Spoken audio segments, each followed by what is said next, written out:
Madam, the boy in this painting, I know him. He lived with me in the orphanage. The hoarse, trembling voice of Caleb Morrison echoed through the quiet hallway of the Westwood mansion, shattering the stillness of that California afternoon. He froze before the oil portrait hanging on the white wall. The rubber gloves on his hands were still wet with soapy water, and the rough, calloused fingers of a man who had worked his whole life began to tremble uncontrollably. Sophia Westwood, a 38-year-old woman with loose ombre blonde hair, slowly turned around, still holding a cup of coffee.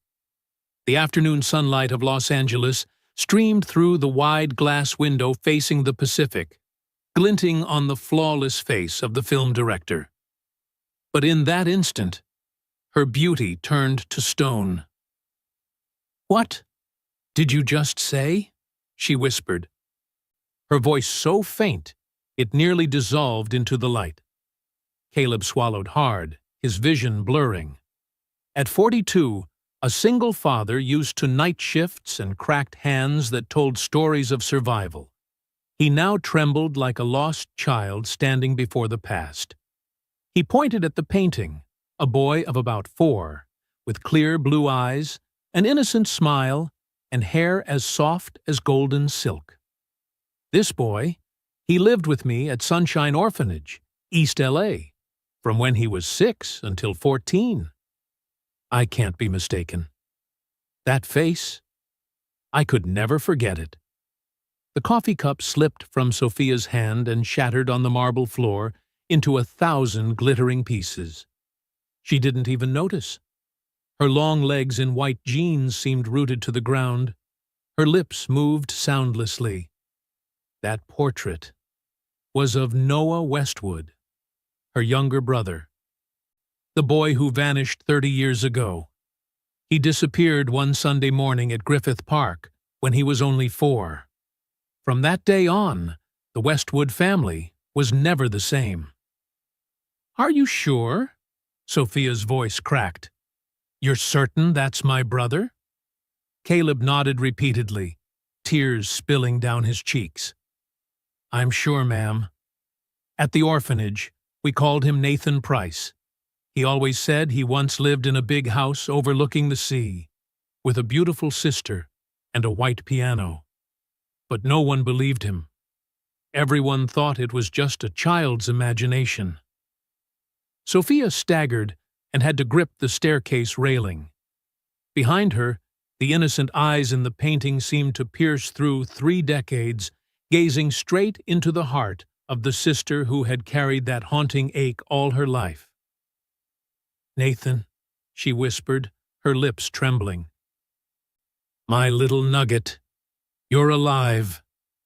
And in that moment, after 30 years of unspoken grief, Sophia Westwood, the iron-willed woman of Hollywood, the victor of million-dollar deals, collapsed to the floor, sobbing like a child who had just found a missing piece of her soul. Caleb knelt beside her, his voice breaking. "Ma'am, I'm sorry. I tried to find him, but I couldn't." Thus begins the story of a woman who lost everything, and the poor man who unknowingly held the key to unlocking her past. If you've ever believed that memories can bring 2 lost souls back together, hit subscribe to see what happens next. But what really happened to Nathan during those missing years? And why is Caleb the only one who knows?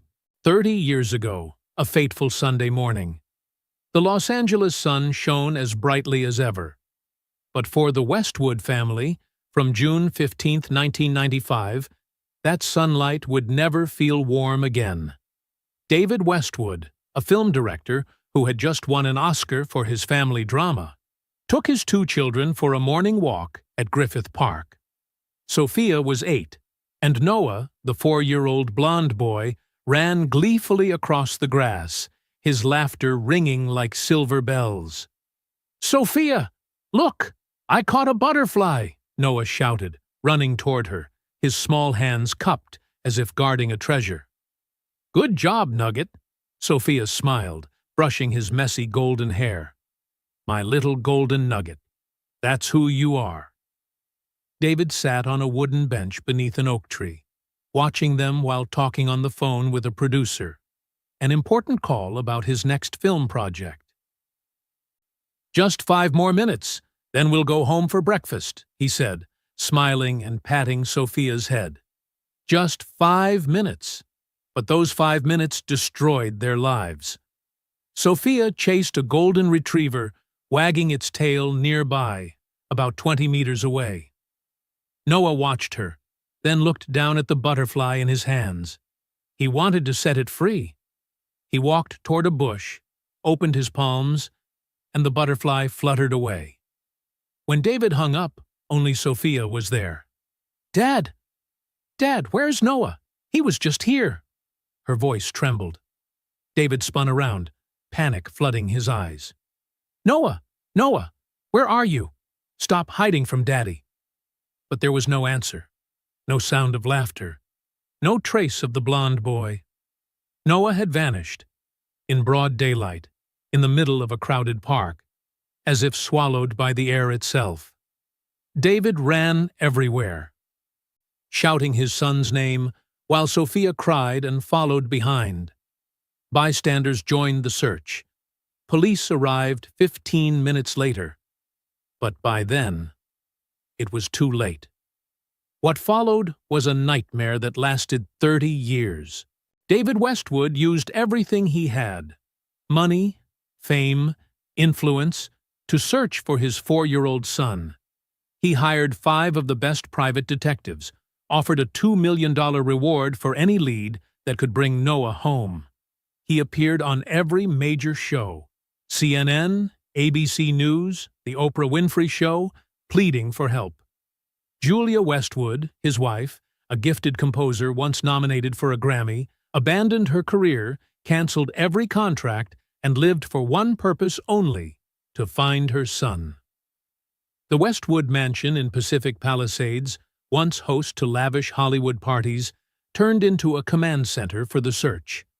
Walls were covered with maps, photos of Noah, lists of leads, police reports, and frantic notes scrawled in marker. The LAPD investigated for 8 months. They combed every corner of the park, interviewed over 300 witnesses, and reviewed 12 surveillance cameras around the area. In one blurry video, a woman with brown hair and sunglasses was seen holding the hand of a boy in a blue shirt, matching Noah's, walking toward the west parking lot at 10:47 a.m. But the footage was too grainy, faces unclear, no license plate. We believe this was a premeditated abduction, said Detective James Rodriguez, a former FBI officer, during a briefing at the mansion. But there's been no ransom demand, no contact, which means... He stopped mid-sentence, but everyone understood. It meant the child might be gone, or worse, sold into a trafficking ring. David slammed the table, shouting, "No! My son is alive! I can feel it!" "I'm his father. I know." Julia sat frozen beside the white piano, the one she used to play lullabies for Noah, her trembling fingers resting on the keys, unable to press them. "Our boy is out there somewhere, scared, calling for me, and I can't reach him." Sophia curled up in a corner, hugging her knees. She had no tears left to cry. In her small hand, she clutched the teddy bear Noah had left behind that morning. Time passed. No news. Every lead ended in a dead end. Once, a man in San Diego claimed he saw a boy resembling Noah in a supermarket. David and Julia drove 3 hours, hearts pounding, only to find it wasn't him. Just another blonde child. Another time, a woman in Arizona reported a suspicious couple with a young boy. A detective flew there immediately. The result? A legally adopted child? Each false hope was another knife to the heart, especially for Julia and David. And Sophia, only 8, witnessed it all. the Westwood family began to fall apart. Julia Westwood was the first to break. She couldn't accept that her son was gone. Every night, she left Noah's room untouched. Toys on the shelf, clothes neatly folded in the closet, his favorite Spider-Man blanket laid across the bed. She cooked his favorite meals: bear-shaped pancakes, grilled cheese sandwiches, chocolate milk, and set them on the table in his usual seat, as if any moment he might burst in laughing. "Mom, he's not coming back." Sophia, 10, sobbed in the arms of her Aunt Margaret, who had moved in to help. Julia hugged the piano, whispering through tears, "He'll come back, sweetheart. That morning he told me, 'I'll play the piano for you tonight.' He promised. He has to keep his promise." Her fingers trembled as she pressed the keys. The familiar melody of Chopin's Nocturne now sounded like a weeping spirit. David, on the other hand, chose escape. He buried himself in work, filming non-stop, refusing to go home. When he did return, he saw Noah's shadow in every feature of Sophia's face. He began drinking, a bottle of whiskey every night. Sometimes, in drunken despair, he screamed, "Why? Why did I answer that call? Just 5 minutes." "Dad, do you still love me?"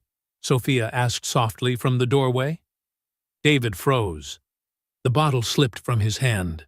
For the first time in months, he knelt and hugged his daughter tight. "I'm sorry, Sophie. I love you, but I don't know how to live when your brother's not here. Every time I look at you, I relive that day. I failed to protect both of you. But I'm still here, Dad," she cried. "Please don't make me lose you, too." David held her long and hard. "I'll try. I promise." But the pain was too deep. And he didn't know how to keep that promise. 2 years after the disappearance, a cold winter morning in 1997, Julia Westwood passed away. It was Sophia, only 10, who found her. Julia lay still on her bed, clutching Noah's blue shirt. On the table, an empty bottle of sleeping pills and a hurried note. "My dearest Nugget, I'm sorry. I searched everywhere but couldn't find you. I'm so tired now. If there's another life, I'll find you again, and never lose you this time. I love you, forever. And my beloved Sophie, live for me and your brother. I'm sorry I wasn't strong enough." The newspapers called it an accidental overdose, but Sophia knew. It wasn't an accident. At the funeral, she stood still before the coffin, dry-eyed. She placed Noah's teddy bear into her mother's hands and whispered, "Take care of him for me, Mom. When I find him, I'll come bring you both home." In that small, shattered heart, a silent vow was born. "I'll find you, little brother, even if it takes my whole life." After Julia's death, David tried to survive for Sophia's sake, but the pain had consumed him. He drank more, relied on painkillers, and slowly lost himself. Studios stopped working with the unstable director. Money ran out, spent on investigations and therapy. When Sophia turned 11, David had to sell his car, then jewelry, and finally considered selling the mansion. "Dad, we don't need a big house. I just need you." But he shook his head. "If I sell this house, Noah won't find his way home." With Aunt Margaret's help, they managed to keep the house, but not him. 3 years later, on a rainy night along Mulholland Drive, David's car veered off a cliff. Police said he was drunk. Family believed he chose to end it. Inside the car, they found an old photo, the 4 of them together on Christmas 1994. The last complete family portrait. Sophia, 13, became an orphan. At her father's funeral, she whispered quietly to the coffin, "Dad, did you find him yet? If you did, tell him I'm still searching. I won't stop After all that, Sophia was adopted by Aunt Margaret Thornton, a successful Hollywood screenwriter. Margaret loved her like her own daughter, but no one could replace her parents. Sophia grew up in silence, strong to the point of frightening. She excelled in school, graduated at the top of her class, and earned a full scholarship to USC's School of Cinematic Arts. No parties, no dating, just study, work, and writing. Professors called her the most gifted and most solitary student they'd ever taught. After graduation, Sophia started at the very bottom of the film industry, a production assistant. She worked 16-hour days, no weekends. By 25, she was an independent producer. By 30, she founded Westwood Productions. By 38, she had become one of Hollywood's most powerful female directors, 3 box office hits, 1 Oscar nomination. But behind the spotlight lived a heart that had never healed. Sophia never married, never loved anyone long enough. "I can't love when a piece of my heart is still out there somewhere," she once told her best friend, Jessica. Every year, on June 15th, Sophia returned to Griffith Park, standing at the exact spot where her brother vanished. "Nugget, I'm still looking for you. If you're alive, give me a sign. Just one sign." She hired detectives annually, spending millions on missing child organizations. Whenever there was even the smallest lead, Mexico, Toronto, Chicago, she flew there herself. Everyone a dead end. 30 years, over 150 leads. Not a single result. The Westwood mansion now housed only Sophia. A dust-covered white piano and a portrait of 4-year-old Noah on the wall. Each night, she sat before that painting, glass of wine in hand, eyes lost in the past. "Do you still remember me, Nugget? Are you still alive?" And then, on one seemingly ordinary afternoon, a janitor walked into her life.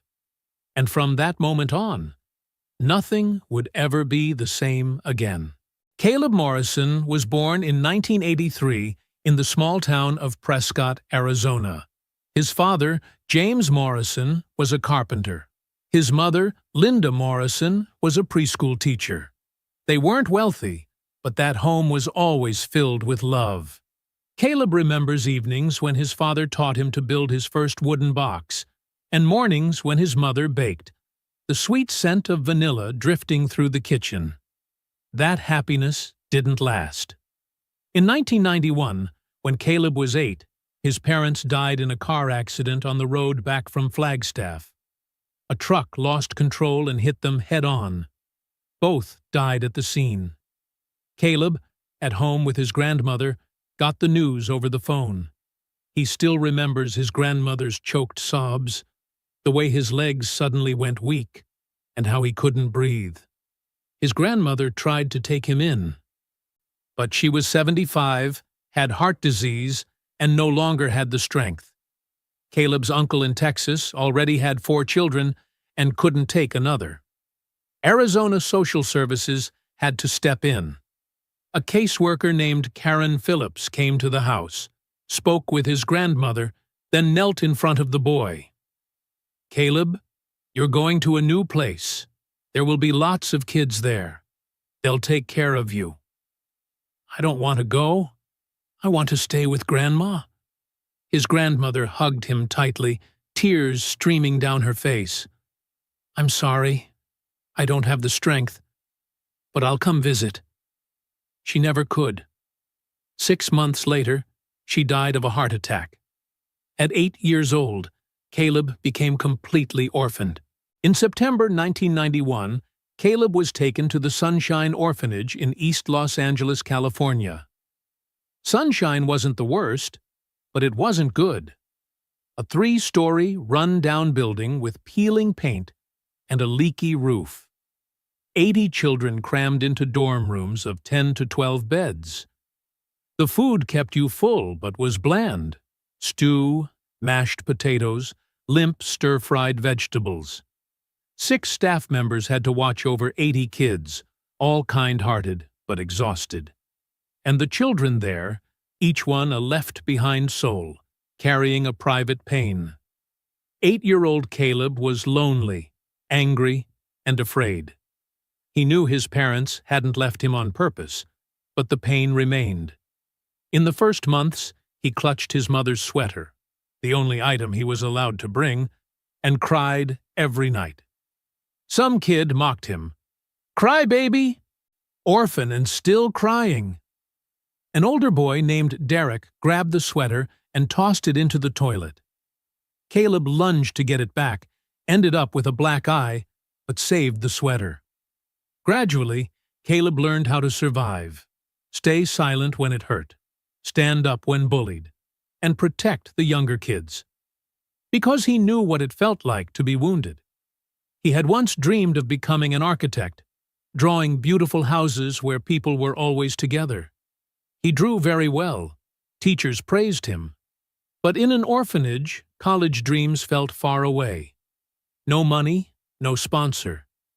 The only thing was the present, getting through each day, hoping for a miracle that someone would come to adopt him. No one came. Caleb grew up at Sunshine for 10 years, from 8 to 18.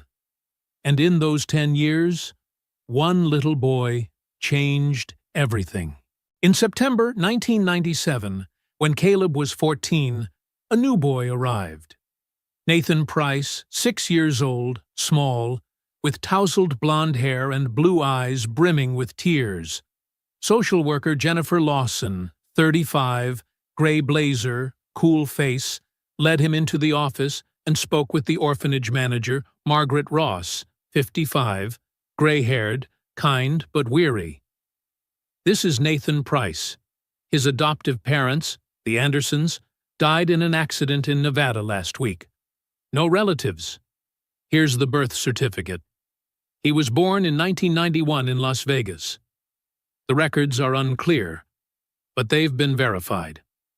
Margaret looked at the boy, her eyes full of pity. In 20 years at the orphanage, she had met hundreds of children, but her heart still hurt, like the first time. "Hello, Nathan. I'm Margaret. From now on, this place is your home. I'll take care of you." Nathan said nothing, hugging a teddy bear, one arm torn, an eye crooked, its fur matted, and looked around in confusion. Jennifer set down a bag of clothes. "Here are his things. I have to go." She turned and left quickly without looking back. Margaret took Nathan to the dining hall. It was dinner time, stew and mashed potatoes. Caleb sat at a corner table eating quietly and looked up when he saw the new boy. Nathan stood in the noisy room as if hearing nothing. He whispered, "Sophie, where are you? You promised you'd protect me." "Who's the kid talking to?" Derek, now 16, sneered. "Crazy!" A few others burst out laughing. Caleb didn't. He looked into Nathan's eyes and saw himself in earlier days, the pain of a child abandoned, bereft of family, doubted by everyone. That night, when everyone was asleep, Caleb saw Nathan sitting alone in the backyard, an old swing creaking beside a rusty slide. The boy tilted his face to the sky and softly sang a sad lullaby. "I'll come home, to the white piano, to Sister Sophie. Mom will play, Dad will tell stories, and I'll be happy." Caleb walked over and sat on the swing beside him. "You okay?" Nathan started and wiped his tears. "Who are you?" "I'm Caleb. I live here. Welcome to your home." The blue eyes widened. "Home? But my home isn't here. My home is by the sea. There's a white piano. There's Sister Sophie." "Who is Sister Sophie?" "My sister. She's really pretty, with long blonde hair. She promised to protect me. She calls me Nugget." His voice shook. "Where is she?" "I don't know. I can't remember clearly. But I know she's real. I have a home. I have a family. I hear piano. Mom plays Chopin. Our house looks out over the sea. But no one believes me. They say I'm imagining things. Caleb knew that feeling. When he first came to the orphanage, he'd told stories about his parents, every detail. Then, as no one cared and the kids said, "Forget it, they're dead," he learned to keep quiet. But Nathan was different. He still believed, remembered, hoped. "I believe you," Caleb said, putting a hand on the boy's shoulder. Nathan's eyes lit up as if catching a thread of light. "You really believe me? You don't think I'm crazy?" "No, and I'll help. One day, I'll help you find your family." Nathan hugged Caleb, sobbing. From then on, a brotherhood without blood ties began. In the 4 years that followed, Caleb and Nathan became real brothers. Caleb shielded Nathan from bullies. Once, Derek grabbed Nathan's teddy bear, threw it into the toilet, and flushed. Nathan screamed in tears. Usually calm, Caleb drove a straight punch into Derek's face, breaking his nose. Caleb was punished with 3 nights without dinner. But he had no regrets. That night, he snuck into Nathan's room with bread and an apple he'd hidden. "It's okay, Nugget. I'll always protect you." "Nugget?" Nathan blinked. "You called me exactly what Sister Sophia calls me." Caleb smiled. "Because you deserve that nickname. You're a precious golden nugget to me." Nathan laughed, his first laugh since arriving at the orphanage. "You're so much like Sophie. You're as kind as she is." Caleb had fished out the teddy bear, washed it, and stitched the torn arm. "Here, I fixed it." Nathan hugged it tight, tears rolling down. "Thank you. You're the best person I've ever met, besides my family." Caleb shared his meals whenever Nathan was hungry. He taught Nathan to read and write when he started first grade, patiently pointing out each letter. Every night, Caleb told stories he made up himself. Brave princes finding their way home. Most importantly, he always listened to Nathan's family stories, even when others called them delusions. "I have a house by the sea, blue waves, a very big white piano. My mom plays nocturnes. My dad makes films about families. My sister Sophie is 8, always holding my hand, singing to me, calling me Nugget." "Why don't you go home?" Caleb asked once. "I don't remember the way. I only remember my name is Noah. But now everyone calls me Nathan. I don't understand why. I remember warmth, the sound of the piano. Then a woman with sunglasses took me away. I don't remember her face. After that, I had adoptive parents, the Andersons. They were very kind. But then they died, and I ended up here." Nathan drew a lot. The house by the sea, the white piano, a long-haired woman at the keys, a little girl holding a boy's hand and looking out at the ocean.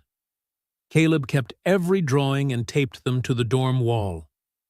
"You'll go home someday, Nugget. I believe it. When you do, you have to take me to see the real house.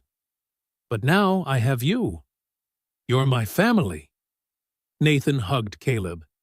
"And you're my little brother. Always." In 2001, Nathan turned 10 and Caleb 18. Time to age out per California law. He got a construction job at a small company, $12 an hour. He rented a room in East LA for $400 a month. 1 bed, a hot plate, shared bathroom. Caleb had a plan. Save for 2 years, rent a 2-bedroom apartment. When Nathan turned 12, he would apply to foster and adopt him. On the day Caleb left, Nathan cried his heart out. "Don't leave me. You're the only one I have. I'm scared." Caleb knelt on the grass outside the orphanage and hugged the 10-year-old tight. His own tears fell. "I'm not leaving you, Nugget. I'll visit every week. Just 2 more years, and I'll bring you home. I promise. You'll have a real family." "Do you really promise? You're not lying?" "I promise. Cross my heart and hope to die." Caleb drew a cross on his chest, like his father used to when making an important promise. "I love you, Caleb." "I love you too, Nugget, more than anything." Caleb kept his word. He came every Sunday, rain or shine. He brought pizza, chocolate bars, orange juice, clothes when Nathan outgrew his, sketch pads and good-colored pencils, because he knew Nathan loved to draw. The two sat in the orphanage yard and talked about dreams. "What do you want to be when you grow up?" One spring afternoon in 2003, when Nathan was 12, Caleb asked, "I want to find Sophie, and I want to paint. I'll make paintings that make people remember home, family, what matters." "You will. You're talented. I believe you'll be a great artist. And in just 1 more year, you'll come live with me." Nathan beamed. "Don't forget your promise." "I won't. I'm saving every day. I'm working extra hours. I'll keep my word." Caleb worked 2 jobs, construction by day, building security by night, 14 hours a day. He skipped meals, didn't buy new clothes, every dollar saved, for a 2-bedroom apartment for Nathan. Then everything collapsed. In March 2005, when Nathan was 14, tragedy struck. The Sunshine Orphanage had a supervisor named Frank Miller, 42, big, rough, prone to drinking and yelling, even hitting kids. Nathan was afraid of him. One night, Nathan drew until 11. A large painting of the house by the sea, the piano, Sister Sophie. He forgot to turn off the dorm lights. Miller, doing rounds, saw it, and flew into a rage over wasting electricity. He dragged Nathan out of bed and slapped him hard in the face. "Useless! An artist, huh? You're a kid nobody wants. Family, piano, sister, all in your head." 8 years of pain and mockery boiled over. "I'm not useless. My family is real. Sophie is real. And Caleb is going to take me away." Miller grew even more enraged and beat him savagely, punching his stomach, kicking his ribs, slapping him over and over. Blood poured out. A rib likely cracked. Nathan tried to fight back, shoving Miller into a table. The man beat him harder. The kids were terrified into silence. Margaret wasn't there that night. Only Miller. And fear. At last, Miller stormed off, growling, "Get back to your room! Open your mouth to anyone and you're dead!" But Nathan didn't go back. That night, he stuffed a few clothes into a bag, grabbed his teddy bear and a stack of drawings, and climbed out through the bathroom window. A 14-year-old boy disappeared into the Los Angeles night. Sunday morning, Caleb arrived, as he did every week, with pizza and sketch pads. Margaret met him, eyes wet. "Caleb, Nathan ran away 3 days ago. We haven't found him. The police are investigating, but—" Caleb was stunned. The pizza box slipped and sprang open. "Why didn't you call me immediately? How could you let him go? What happened?" Margaret cried. "Frank Miller. He beat Nathan for drawing late. We didn't foresee. He said it was just a light punishment. When we checked, Nathan was gone." "Where is Frank Miller? I'll—" Caleb shouted, rage and tears surging. "He's been suspended. The police are investigating. But Caleb, we have to find Nathan first." Caleb didn't listen further. He ran out into the streets and tore through the city, parks, bus stations, underpasses, dark alleys, shouting hoarsely, "Nugget! Where are you? It's me! I'll protect you! Come out to me!" Not a trace. He reported it to the police. They were indifferent. Runaways are common. He'll come back when he's hungry, or he'll turn up. He's not a runaway. He's my little brother. He's 14. He was beaten. He could be starving, Caleb yelled at the station. We'll keep an eye out. We'll let you know if something comes up. Caleb searched for 6 months. He posted more than 2,000 flyers across the city. Nathan's photo, his phone number, the line, "Please help me find my brother." He asked every homeless person he met, paid them to watch for him. He quit his construction job to search full-time, keeping only the night security shift to survive. Every dollar of his savings, $8,000 meant for the apartment with Nathan, vanished. Printing flyers, hiring a private investigator for $2,000, useless, paying helpers to search. No results. Nathan had been swallowed by the vast city of Los Angeles. Caleb carried a gnawing guilt. I promised to protect him. Only 6 more months, and I was too slow. I broke my promise. I lost him. Every night he woke from nightmares, Nathan calling for help in the dark. Caleb, you promised. While he ran and ran, but could never reach him. On the streets, he saw Nathan in the faces of every street kid, and up close, it wasn't him. He put Nathan's drawings into the wooden box his father had once made. He couldn't bring himself to open it because it hurt too much.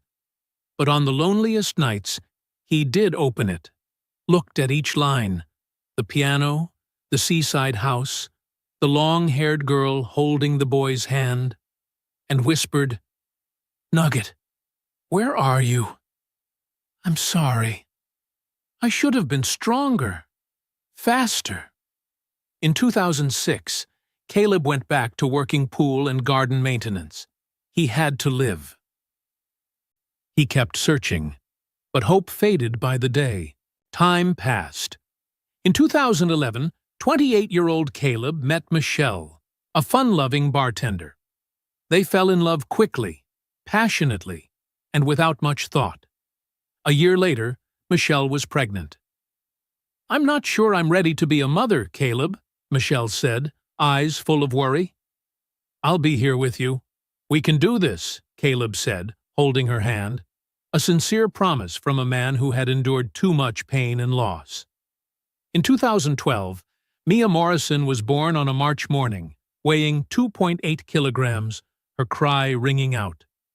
Caleb held his tiny daughter in his arms, tears streaming. "She's as beautiful as an angel." But Michelle didn't think so. She crashed after giving birth, unable to handle the pressure of motherhood, the nightly crying, the unending demands. "I can't, Caleb. I can't do this. I'm too young. I need to live." 6 months after Mia was born, Caleb woke one morning to an empty home. Michelle was gone, no explanation, just a note. "I'm sorry. I'm not strong enough. She'll be happier with you." And Caleb Morrison, with no degree and little money, became a single father. He poured all the love he had meant to give Nathan into raising Mia. Maintenance by day, security by night, whatever it took, so his daughter lacked nothing. Each night when Mia slept, he opened the wooden box, looked at Nathan's drawings and whispered, "Please be alive. Please have found a family. Don't resent me." In 2025, Caleb was 42, Mia 13. He landed a maintenance job at the Westwood Mansion in Pacific Palisades, stable work at $25 an hour, enough to provide for his child. One October afternoon, while wiping windows along the second-floor hallway, Caleb looked up and saw the portrait hanging on the wall. Nathan's face, Nathan's blue eyes, Nathan's smile. "Ma'am, the boy in this painting. I know him." And the story, after 30 years, finally began to open.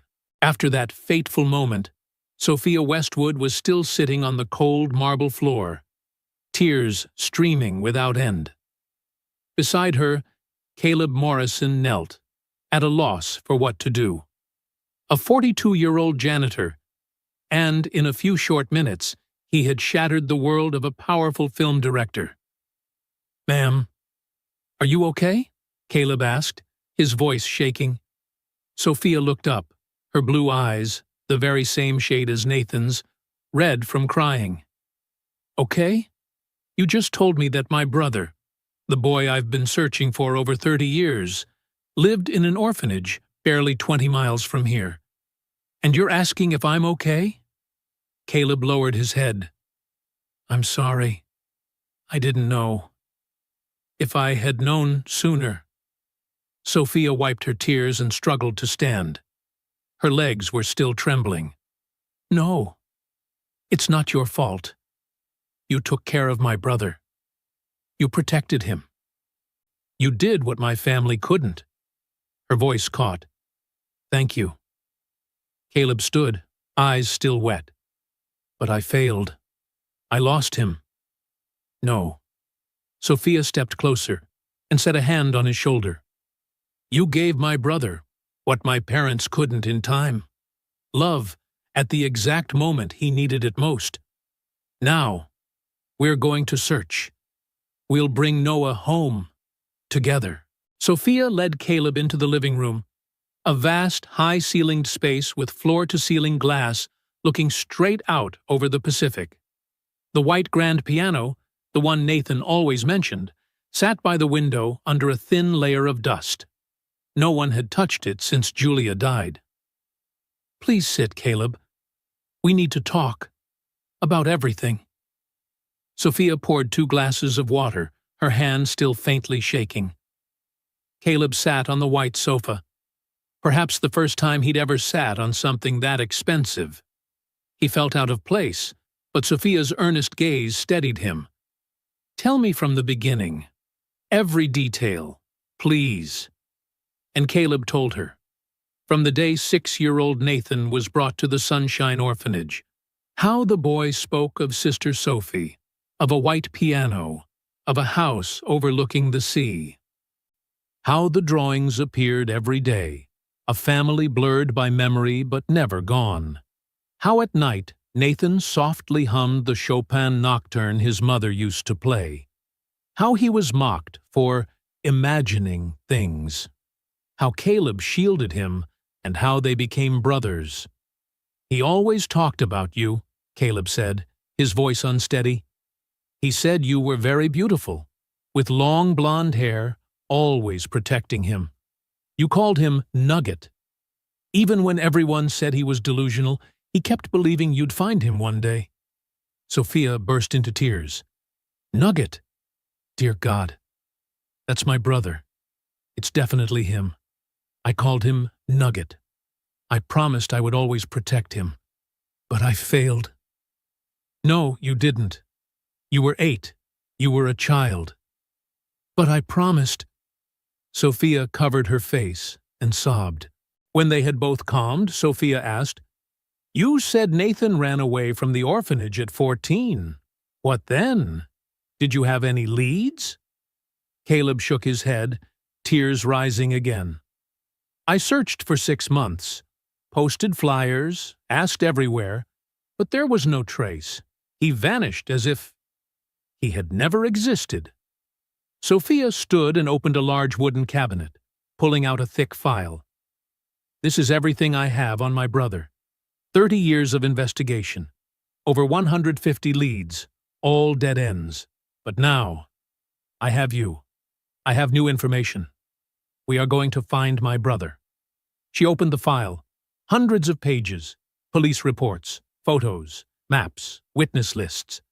In the middle lay an old sheet, a child's pencil drawing, a house, a piano, 2 people holding hands. Beneath it, a scrawled line. "I am Noah." "Wait."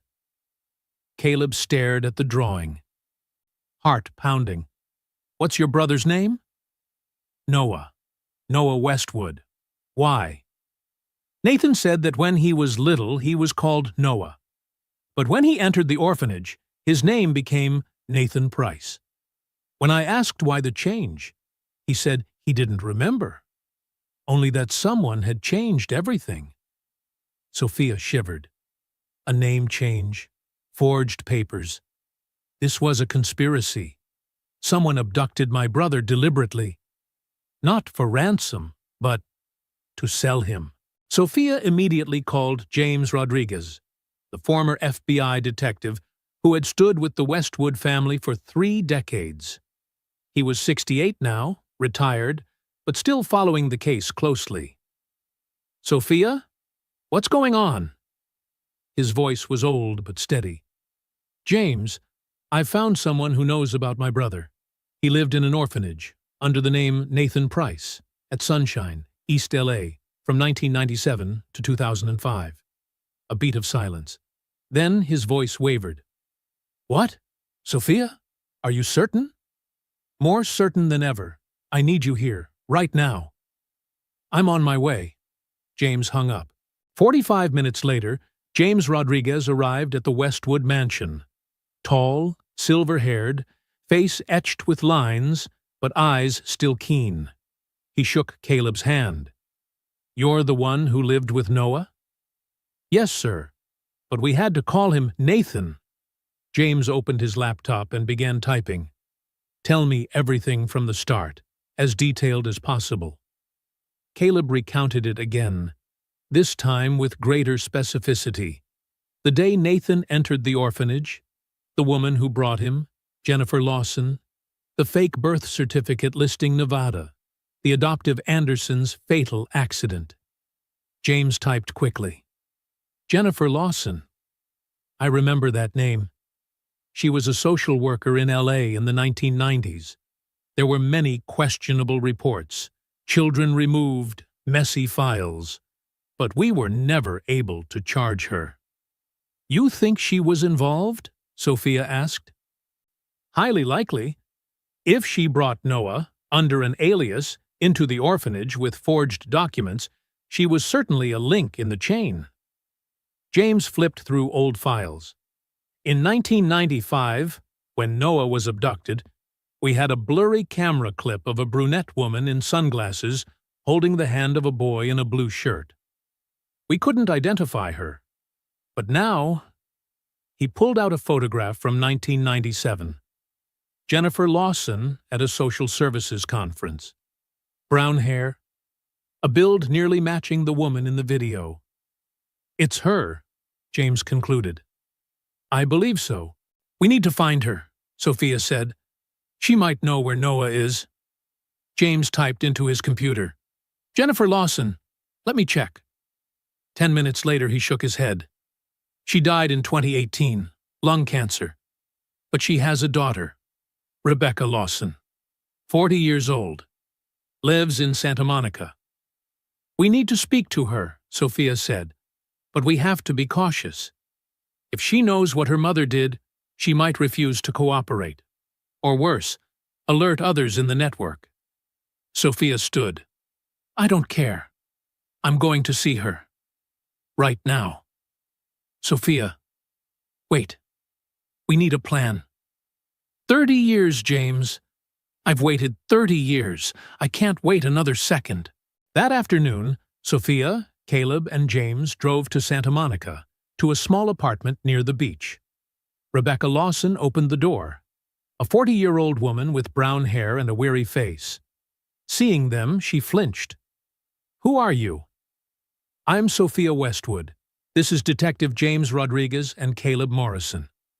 We want to ask about your mother, Jennifer Lawson." Rebecca turned pale. My mother is dead. What do you want?" "We want to know about a boy named Noah Westwood. Your mother abducted him in 1995, and we believe you know something." Rebecca stepped back, trembling. I don't know." "Please!" Sophia stepped forward, tears filling her eyes. "Noah is my brother. He was kidnapped when he was 4. My family fell apart. My parents died of grief. I've searched for him for 30 years. Please, if you know anything, tell me." Rebecca looked at Sophia, then at Caleb and James. Tears spilled. I know. I know about that boy. And about many others. They sat in Rebecca's small living room. She poured water, her hands still shaking. My mother wasn't a good person. She worked for a child trafficking ring. Not to abuse them, but to sell them to wealthy families who couldn't have children. Illegal adoptions. And my brother? Sophia clenched her teeth. Noah Westwood. Yes, I remember that name.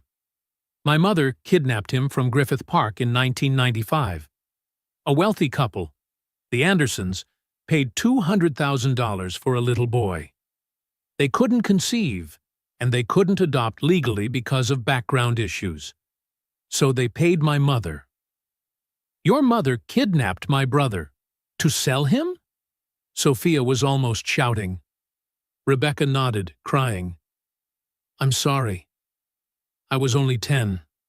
I saw my mother bring a boy home. He cried, calling for his sister and his mother. My mother gave him a sleeping pill.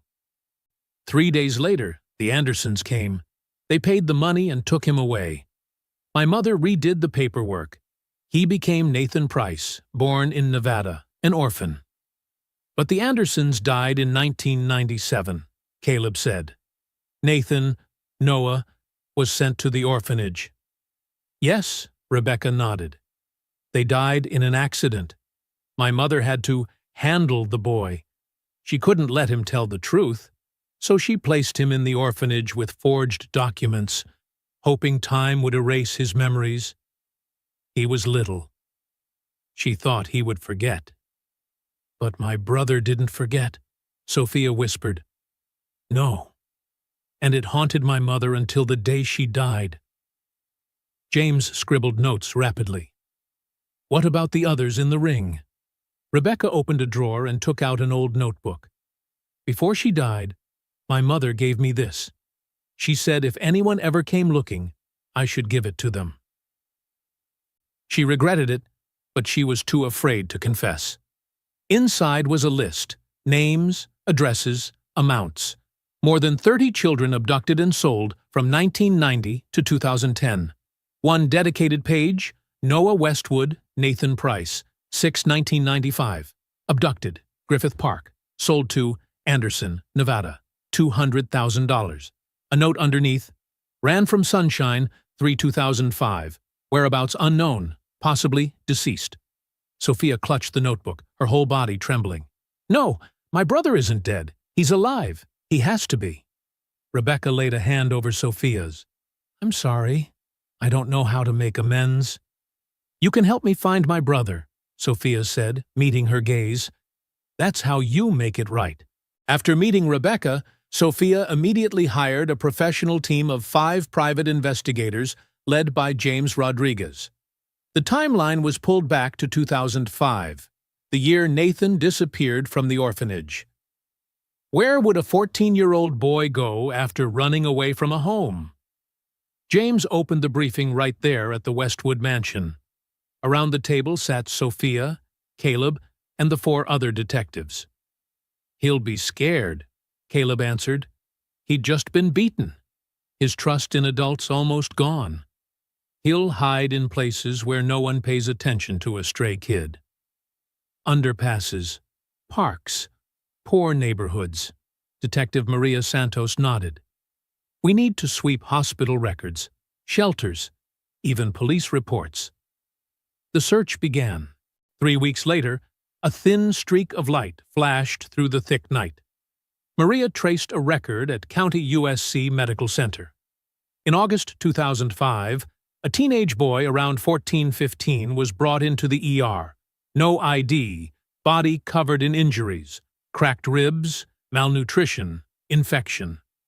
When asked his name, he only said N, then fell silent. After 2 weeks of treatment, he vanished before the hospital could contact social services. It could be him, Caleb said, heart pounding. They went to the hospital to meet the physician who treated him, Dr. Helen Martinez, now 65 and nearing retirement. Yes, I remember that boy. She pushed up her glasses, her voice softening. He spoke little, very closed off, but he drew, on chart paper, on napkins, a house, a piano. I asked if that was his home, and he just nodded and cried. Sophia gently squeezed her hand. Did he mention any family? He did. He said, I have to find Sister Sophie. She's waiting for me. I asked who Sophie was. He said, my sister, the only one who loves me. Then he asked how to find a missing person. I told him to go to the police, but he was afraid. He said they'd send him back to a terrible place. She sighed. One night, he climbed out the window and disappeared.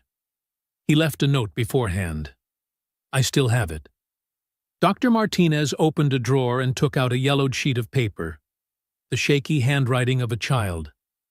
Thank you, Doctor. I have to go find Sister Sophie. I am Noah Westwood.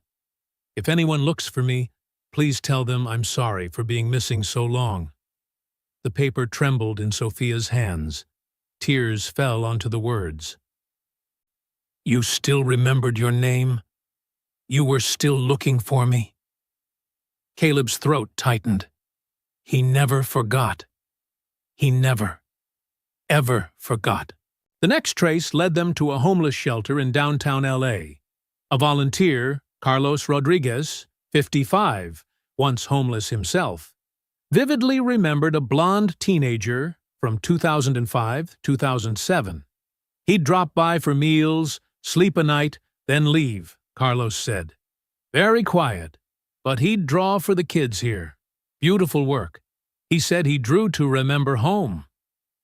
Did he talk about family? Sophia asked. Yes. He said he had a sister named Sophie and was looking for her. But he didn't know where to start. No papers, no money. I told him to go to the police. He refused. Adults hurt me. I don't trust anyone, he said. When did you last see him? James asked. Around 2007, 2008. He said he'd head north. Said maybe his sister was there. I gave him $50 and a warm jacket. He thanked me and never came back. The investigative team widened the circle to San Francisco and nearby cities. 2 more months passed, and another piece surfaced. In 2010, a young man around 19 was brought to San Francisco General after a motorcycle accident. Severe injuries, broken leg, concussion, no ID. In his pocket was a slip of paper, a drawing of a house, a piano, and the word Sophie. That's my brother, Sophia choked as she reviewed the file. It's definitely him. They met Dr. William Chen, the attending physician, now 60. I remember that young man. He was in a coma for 3 weeks. When he woke, he had partial amnesia. Couldn't recall his full name, no address. He kept repeating, "Where is Sophie? I have to find Sophie." We tried to help, but without documents, there was nothing to query.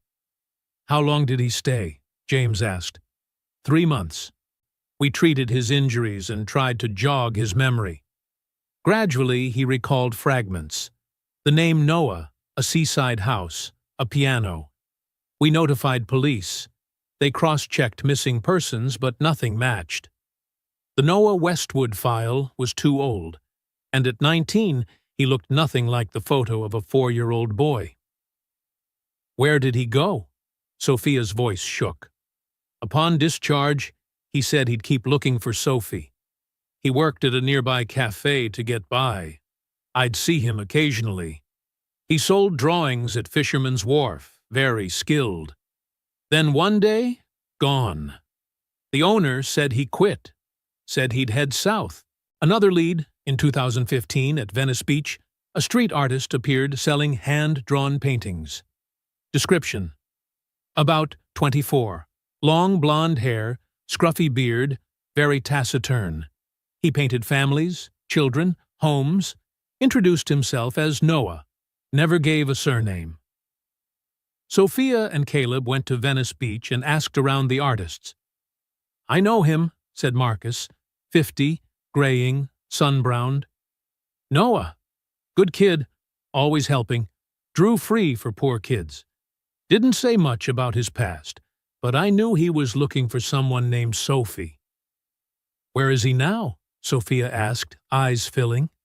"He left around 2018. Said he'd go east, New Mexico or Arizona. Said he had a feeling Sophie was that way. I didn't get it, but he was determined. He left me a piece." Marcus brought out a framed drawing. A little girl of 8 and a little boy of 4 holding hands, looking out at the sea. Signed below, "Noah, for Marcus, 2018. Family is everything." Sophia clutched the painting and broke down. "You've been looking for me all this time, and so alone." Caleb laid a hand on her shoulder. "We're close to finding him." The search radius shifted to Arizona. 3 weeks later, they hit a trace at a small art center in Sedona. In 2020, an artist named Noah, no surname, held a small exhibition. Theme: Searching for Home. 20 paintings about family, love, and loss. The center's owner, Sarah Mitchell, 45, recounted, "Noah was very sensitive. He said he'd been separated from his family as a child, that he painted to remember them, and hoped one day they'd see his work and recognize him." "Is he still here?" Sophia asked, her voice trembling. "No. He left in 2022. Said he'd return to California. He said he had a dream. His sister was looking for him. He had to go back. He left an email address. Let me check." Sarah opened her computer. "Here it is. noahfindinghomeeggmail.com. I sent a few messages, but after 2023 there was no reply. James wrote down the email. We'll trace it. With a tech specialist's help, they tracked it. The account was last logged in May 2025 from an IP address in Los Angeles. He's back in LA, James concluded. He's here, right now. The IP led to a small internet cafe in Echo Park. The owner, a young man named David, recognized a long-haired blond man, about 34, who often used the computers. "What did he do online?" Sophia asked. "Searching," David replied, typing Sophia Westwood, Noah Westwood missing, and looking up missing child cases. He looked so sad. I asked if he needed help. He just shook his head. "Has he been in lately?" "No. Last time was in June. He said he'd go to places my sister might see my paintings." I didn't quite get it. Sophia pondered. Places with exhibitions, farmers' markets, public spaces. James nodded. Exactly. We need to canvass art fairs, street exhibits, anywhere artists sell. They fanned out across Los Angeles. Markets, art fairs, street corner galleries. 2 weeks with no results, and despair crept into the corners of Sophia's eyes. "Where are you? Where are you?" She sat on the sand at Venice, eyes on the ocean. Caleb sat beside her, exhausted but steady. "We'll find him. I promise." 30 years, Caleb. 30 years I've searched. Now I know he's alive, know he's somewhere near. And I still haven't seen him. Don't give up. Nugget is looking for you, and you're looking for him. You two will meet. I believe it. One weekend in November 2025, Sophia's phone rang. Jessica, her best friend. "Sophie, I just saw a man selling paintings at the Hollywood Farmers Market. His paintings are of a white piano and a house by the sea, exactly like you described. I think it might be Noah." Sophia shot to her feet, heart thundering. "Are you still there?" "I'm standing right here. I won't take my eyes off him." "Keep him there.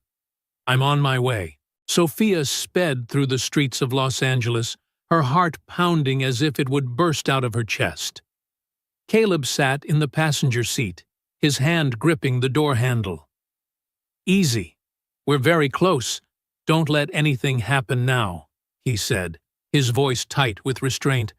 That's my brother, Caleb. After 30 years, that's my brother. Sophia's voice broke.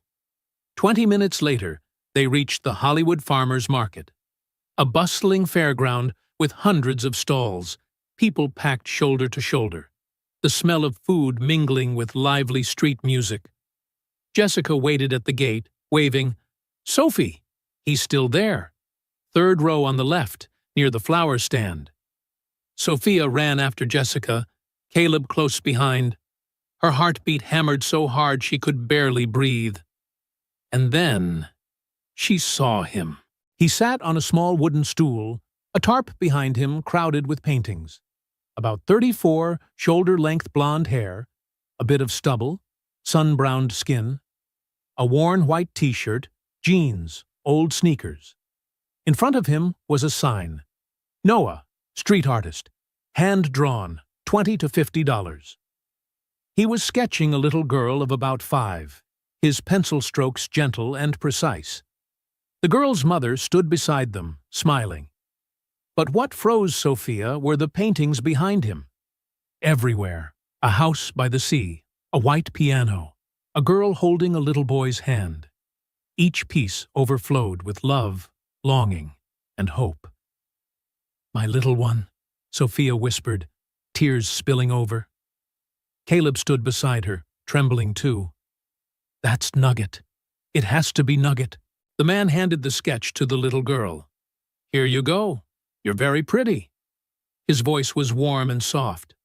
"Thank you, mister," the girl squealed, and her mother paid and led her away. He stood and stretched, turned back to arrange his paintings, then froze. He felt someone's gaze on him. He turned, and he saw her.